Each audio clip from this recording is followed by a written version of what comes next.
कई युवा प्रदर्शन करने आए और उससे पहले भी मांग उठाते रहे कि उनको नौकरी चाहिए। कभी वो बीजेपी के खिलाफ प्रदर्शन करते थे, अब तो कांग्रेस के खिलाफ भी प्रदर्शन करने लगे कि आपने हमारी नौकरी में रोक लगवा दी। लेकिन सबसे बड़ी बात है कि आखिर कांग्रेस वाले क्यों चाहते हैं, उनकी दिक्कत क्या है, आखिर क्यों नहीं युवाओं को नौकरी लगने देना चाहते? और यही कारण है कि लोग भाई साहब आपको दिक्कत क्या है युवाओं से, हरियाणा की युवाओं से, आप उनको नौकरी क्यों नहीं लगने देता, क्यों बंद कराना चाहते हैं उनकी नौकरी का रिजल्ट? नहीं, हमने तो कोई नौकरी के रिजल्ट बंद नहीं कराए। हमने तो बल्कि कहा कि आप नौकरी दीजिए, और हम लगातार 10 साल से कह रहे हैं कि आप नौकरी दीजिए, वो नहीं देना चाह रहे। हमने कब मना किया? नायब सैनी जी जो मुख्यमंत्री हैं वो साफ कह रहे हैं कि कांग्रेस वाले नहीं चाहते कि आपका जो है लेटर मिले, आपको रोजगार मिले। वो कह रहे हैं वही जाकर टांग अड़ा रहे हैं वहां पे चुनाव आयोग में। देखिए, नायब सैनी सबसे पहले हमारी पार्टी में नहीं है, वो हमारे मुंह में वर्ड मत डाले। हमने तो कहा नौकरी दो, लेकिन वो ये कह रहे हैं कि ये मना कर रहे हैं। हमने कब मना किया? हमने तो कभी मना नहीं किया। हमने कहा कि भाई आप HKRN मत बनाओ, आप उनको जो भी हरियाणा के बच्चे हैं उनको पक्की नौकरी दो। 2 लाख पद खाली क्यों है? हम तो ये कह रहे हैं उनको। ये जो है HKRN के थ्रू जो जॉब सिक्योरिटी वाला मामला है, कांग्रेस के नजरिए से है क्या? सरकार ने बोली दी, सरकार ने उनको जॉब सिक्योरिटी दे दी, या केवल चुनावी पैतरा खेला? मतलब आपके नजर से क्या है और आप उनके लिए क्या भविष्य देख रहे हैं आगे? देखिए, जब कोड लग जाता है तो चाहे PC हो हरियाणा स्टाफ सिलेक्शन कमीशन की, वो कह रहा है कि हम जॉब देंगे। जब कोड ही लग गया तो कहां से कैसे देंगे जॉब, ये समझाना चाहिए ना उनको कि कोड में भी हम देंगे। फिर उसके साथ एक वर्ड और छोटा सा बोल देते हैं कि अगर इलेक्शन कमीशन परमिशन दे तो ये क्या मतलब हुआ? आप दो, अगर आपका दम है तो आप दे के दिखाओ ना, नौकरी दो। हम तो कह रहे हैं बच्चों को नौकरी दो। फिर नायब सैनी ने जो उसी दिन बाद में प्रेस कॉन्फ्रेंस करी, हम 24,000 लोगों को नौकरी देंगे और फिर चुनाव में जाएंगे। अरे कोड में आप नौकरी कैसे दोगे? आप अगर देना चाहते हैं तो कोड में नौकरी दे दो, हम तो मना नहीं कर रहे आपको कोड में अगर नौकरी दे सकते हो आप, तो फिर तो आप इलेक्शन कमीशन भी आपका, आप भी इलेक्शन कमीशन के, फिर दे दो ना नौकरी। हम तो चाह रहे हैं दो, और 2 लाख पद खाली है उनको भरो।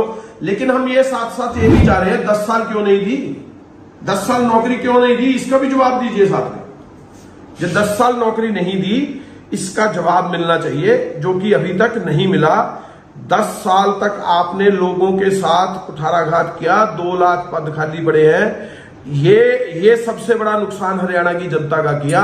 और हम तो अब भी चाहते हैं कि कोर्ट में अगर आप नौकरी दे सकते हैं तो दीजिए, हम तो नहीं मना करते। नहीं, अगर मान लीजिए HKRN की जॉब सिक्योरिटी की बात आ रही है, आपकी सरकार ने कुछ प्लान कर रखा है, कुछ करेंगे? या जैसे हुड्डा साहब ने एक बार बोल दिया था कि हम तो HKRN ही बंद करेंगे, आपका स्टैंड क्या है इस समय? कांग्रेस का क्या स्टैंड है? हम HKRN को पक्की नौकरी की तरफ को उसके ऊपर पॉलिसी बनाकर उनको कन्वर्ट करने का काम करेंगे। हमने बार बार यही कहा, जो हुड्डा साहब ने भी बात कही थी, ये कही थी कि हम इस HKRN से लोगों का पीछा छुड़ाएंगे और इसके ऊपर एक पॉलिसी बनाएंगे जिससे वो हरियाणा के बच्चे जो हैं वो पक्के हो जाएं, जो कि पहले 2013 के अंदर 14 के अंदर भी बनाई थी। और वो पॉलिसी जो है इन्होंने आते ही खट्टर साहब ने निरस्त कर दी थी। लेकिन आपने सुना होगा परसों की PC में मुख्यमंत्री ने साफ तौर पे कहा कि मैं शपथ बाद में लूंगा और सबसे पहले सबको जॉब सिक्योरिटी और इनको ज्वाइनिंग लेटर दूंगा। यही तो मैं कह रहा हूं कि शपथ वो बाद में लेंगे, कोड ऑफ कंडक्ट में वो नौकरी देंगे। कौन सी बात सही है, किस तरह से सही है? अगर वो शपथ तो लेने से पहले कोड होता है और कोड में वो नौकरी देंगे, तो मुझे लगता है कि उनको कानूनी पहलू पे भी बात करनी चाहिए। इधर उधर की बातें ना करके पहले कानून के बारे में समझाना चाहिए कि कैसे देंगे। तो आप मान रहे हैं कि वो लोग वापसी कर रहे हैं बीजेपी वाले जो शपथ ले लेंगे? वो यही तो गड़बड़ है। खेल तो यही है कि ना नोमन तेल होगा ना राधा नाचेगी। तो अपना वो जो होता है कि जो बिल्ली खंबा नोचे वाला कहावत है, वो इनके ऊपर साबित होगी। असल में ये जा रहे हैं, कांग्रेस की सरकार आ रही है। एक चीज बताइए कि अभी हाल ही में कुछ लोगों ने हुड्डा साहब के आवास के पास घेराव करने की कोशिश, कौन लोग थे वो छात्र थे या कुछ और थे? कुछ जानकारी मिली आपको? देखिए, कहीं भी कुछ भी बुला के किसी को भी किसी तरह से प्रदर्शन, कोई भी चर्चा चलती रहती है। वो किस पार्टी के हैं, किस तरीके से हैं, कैसे पहुंचे, वो सब बात ऑन एयर है। लेकिन मैं नहीं चाहता कि हम बीजेपी कांग्रेस इस बात पे करें, लेकिन बच्चों का भविष्य सुधरना चाहिए। इस मामले पे हम बड़े संजीदा हैं कि जो बच्चे हमारे सड़कों पर हैं उनको हम जॉब दें, जॉब सिक्योरिटी दें, सब चीज दें। लेकिन चाहे बीजेपी के भी बच्चे हों, वो भी तो हमारे